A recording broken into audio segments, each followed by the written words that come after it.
Good morning and welcome. I'm Autumn with Awakening the Artists, and I will be teaching a live class today specifically designed for caregivers like myself.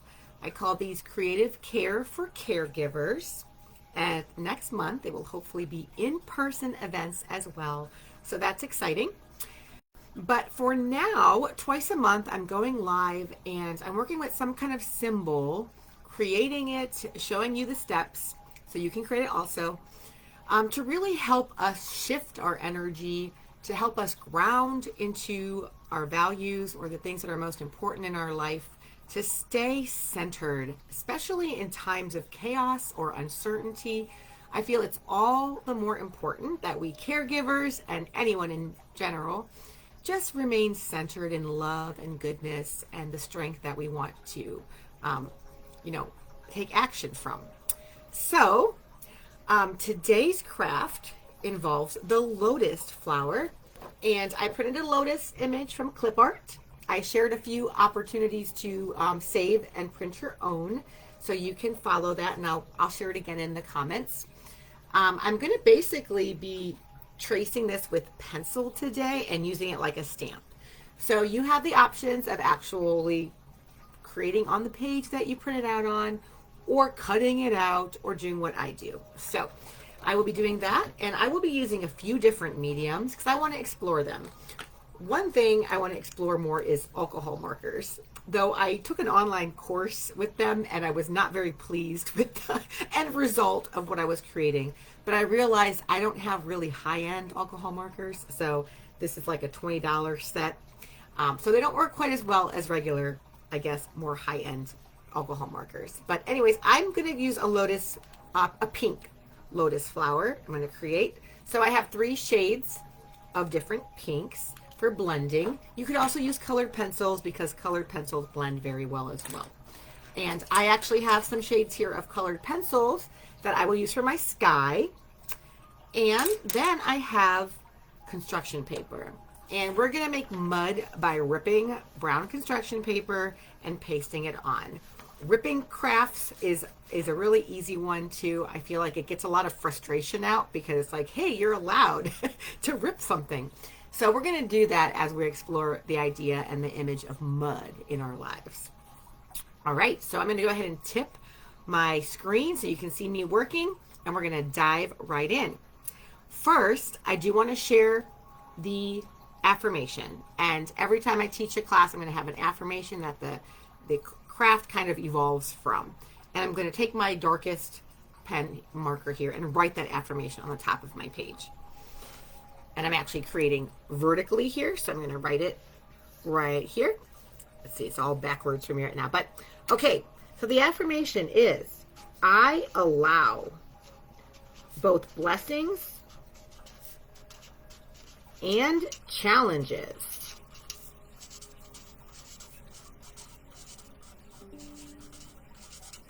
to activate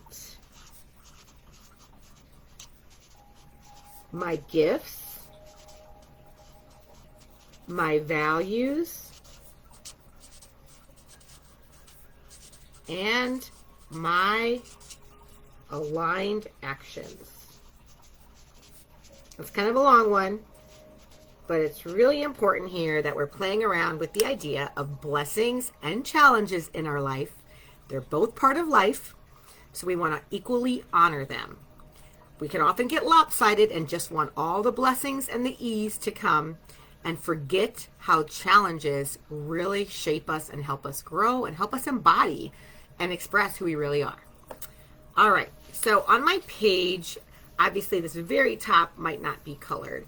I'm going to imagine where I want my lotus. I want to make sure I can leave room for the roots and the mud. So I'm going to put it kind of centered just a little bit above the center. And the next step is I'm going to take my number 2 pencil and I'm just going to shade the black a whole lot.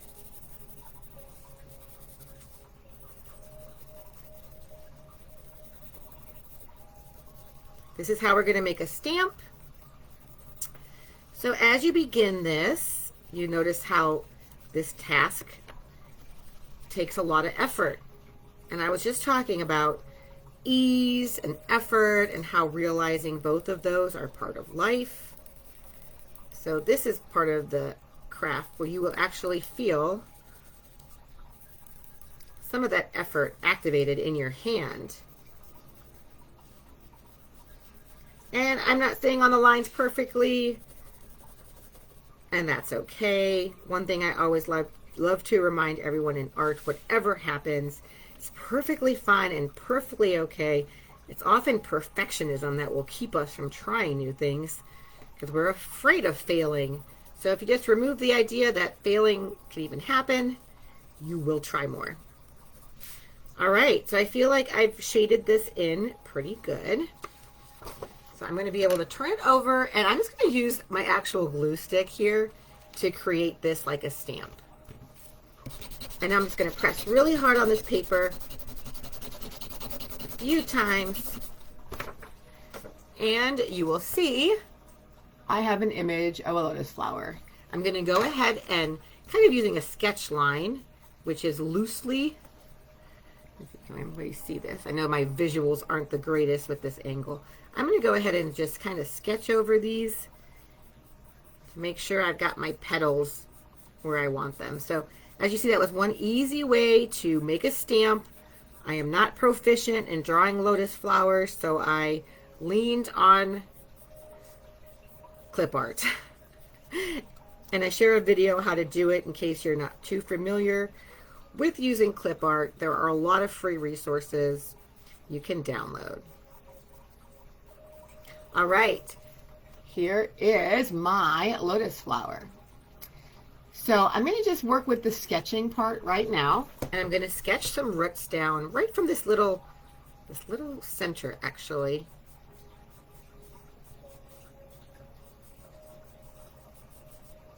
And I'm going to sketch roots out, if you can imagine, just different, almost like an upside down tree. I really see roots just going in any direction. We're going to be covering some of these, so just spread them out and sketch some roots.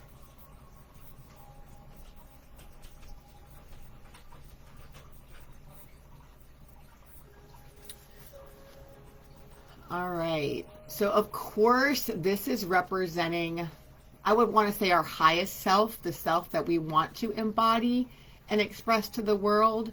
There are, we want to call them lower selves. There are egoic selves, parts of our identity that we don't really want to fuel. We want to deal and love, but this is our highest integrated self that we really want to shine forth. And I'm not going to sketch in the lotus or color it until the end. So we're going to work with some of the surroundings first.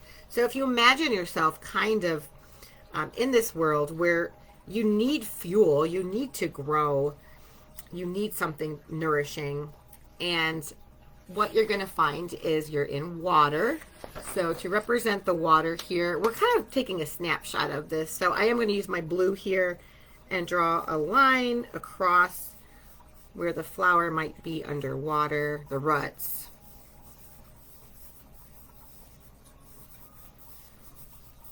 And I'm just going to sketch a little bit of this water, not too much right now. Just like a water line, actually.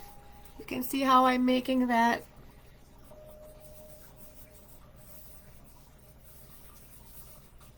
So below the surface of the water, you know, you're really looking for nourishment. You're trying to find something to ground yourself, to grow.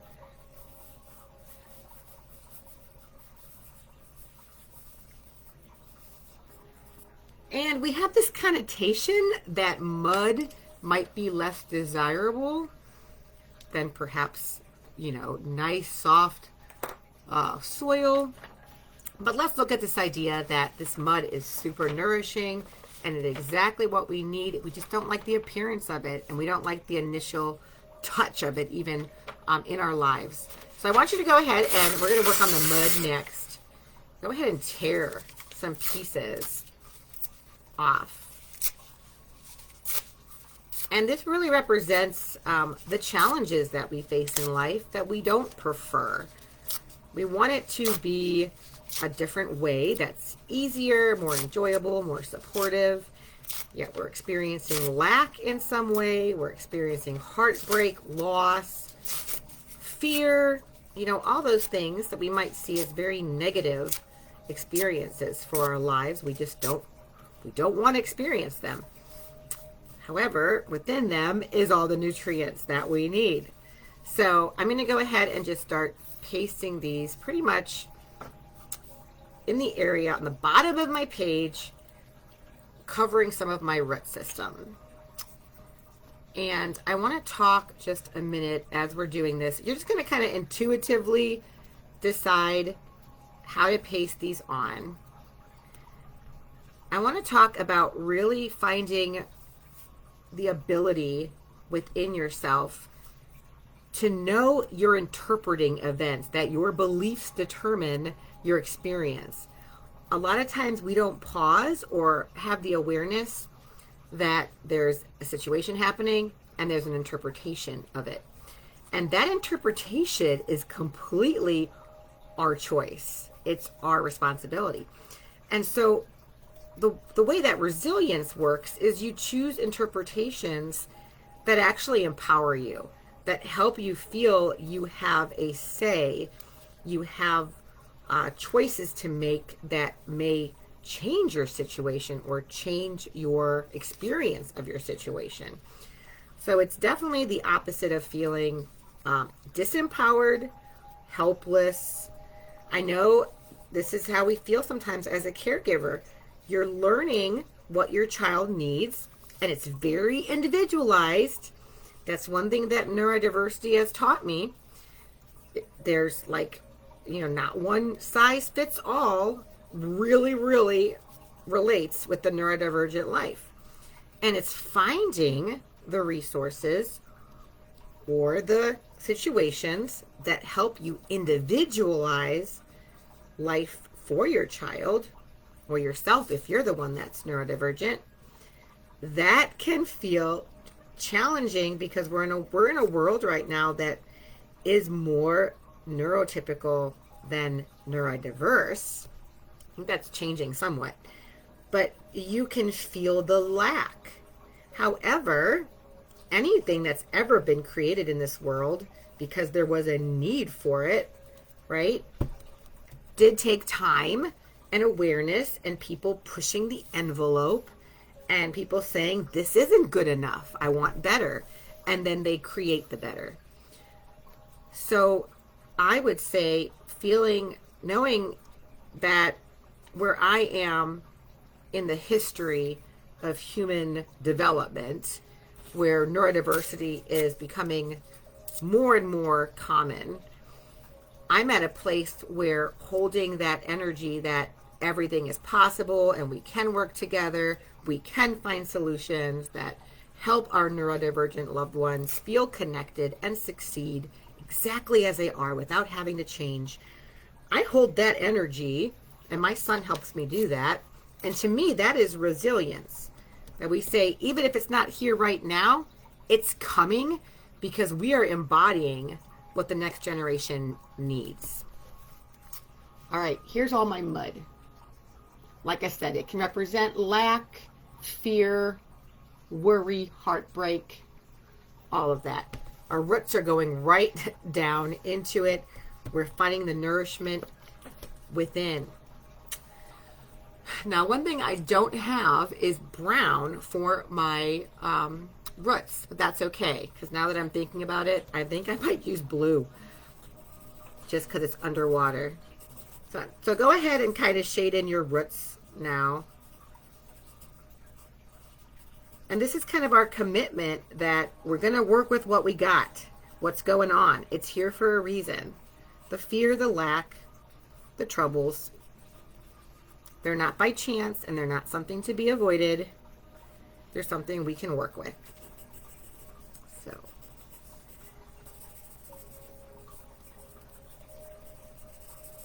if you have a different shade, that would be fine, but I make mine blue. They're underwater. All right. now I think I'm going to do my sky next because I really want to save the lotus petals for the end. But for the sky, you start with the darkest at the horizon and then you go upward. So I'm just going to kind of imagine my sky in 3 different parts.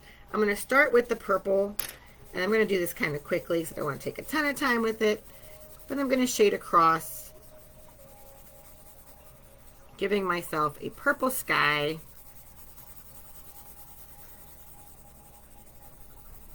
You can get fancier with this if you like to shade colored pencils and all the different kind of shades.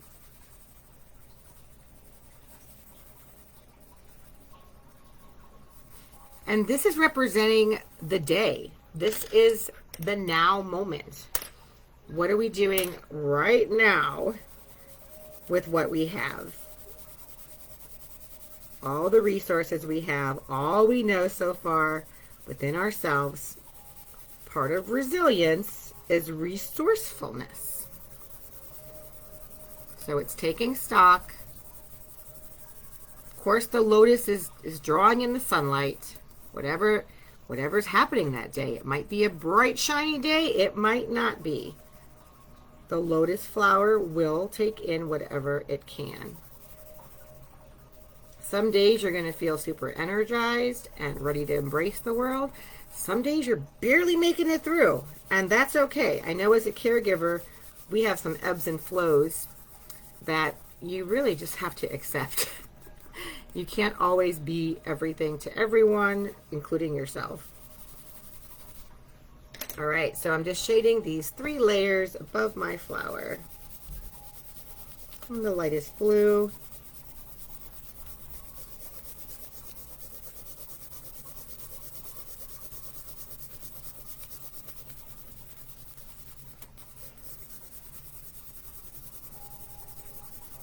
This motion can feel really grounding too. Just that you're really getting it out. You're using that energy in the arm. You don't have to be precise. You're just moving back and forth. And I'm going to go ahead and just blend a little bit of these colors, especially the blue and the purple.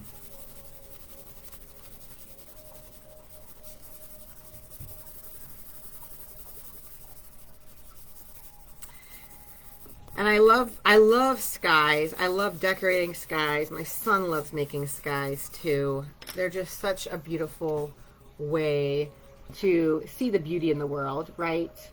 There's so much beauty if we look out in nature. Okay, so I'm going to I noticed my purple is just a little localized, so I'm going to bring it up a little bit into the next layer. So just work with your art. It'll kind of tell you what to do because I didn't want it to look too separate there. So we're bringing that purple almost all the way up. All right, so I'm a little happier with that. All right, now I'm going to go ahead and focus on the lotus flower. And this is really important. This is the time that we're really tapping into what we want to radiate in the world. I love the Gandhi phrase, what you are. Now I'm going to lose what I'm trying to say. Be the change you wish to see in the world. Be the love you wish to see in the world. Be the patience. Be the kindness. Be the strength. You know, all those things. If you want to see it, you have to be it. You can't complain that it's not there. Now you're just sending out a complaint energy, and you're going to have more complaint kind of surround you. You really have to take action to become something different. So I'm going to go ahead and trace my petals with this pink.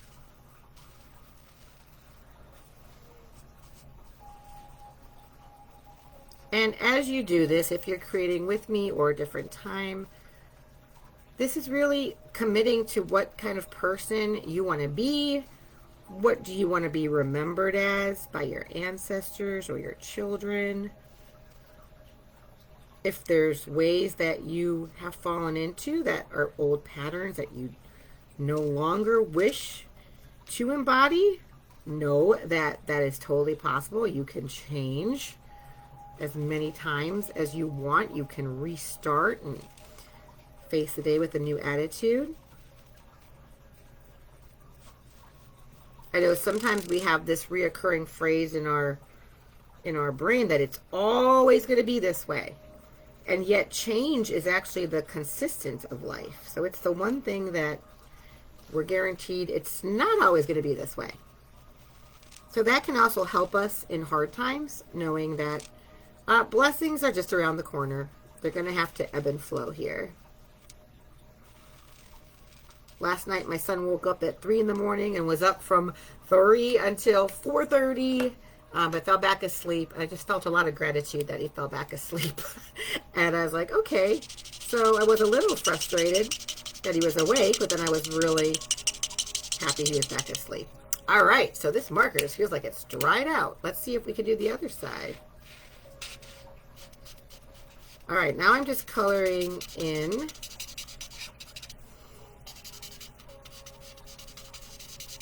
I'm just going to use the pure pink here, and I'll figure out what to do with that shade that didn't work out very well for me. So as you color this flower, you just are remembering the person that you want to be. And we do want to be like an anchor for others, that others can lean on at times, especially our children. So this might just make some texture. And I don't know if I want to do it on every petal, but I want to kind of make it consistent. So I'm just going to add some texture to my petals, since that started with this marker. And then we'll see what we can do when it comes to blending.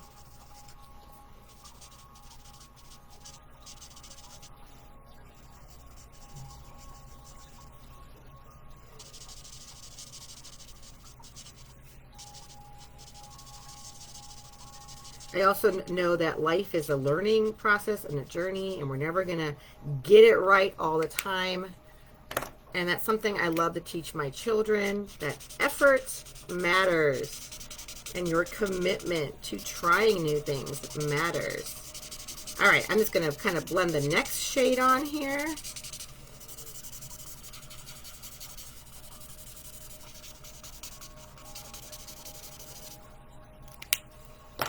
And I still have a lot of water to work with, but here I kind of outline and put some shading, some designs on there, so you can play around with however you want to shade in your lotus flower. And I chose pinks, but you could do purples or blues or whatever color you really fancy.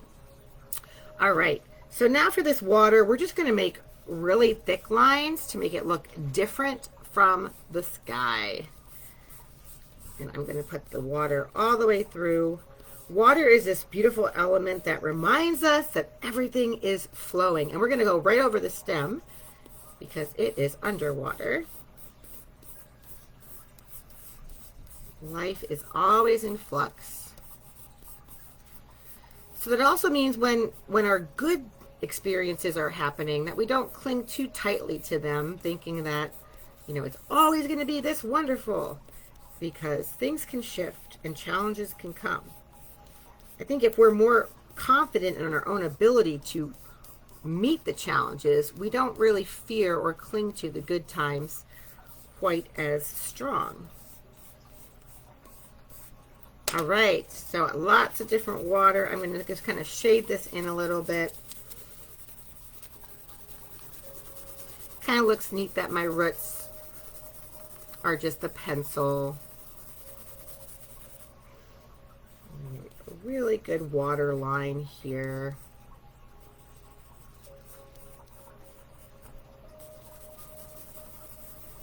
Just kind of have fun shading that in.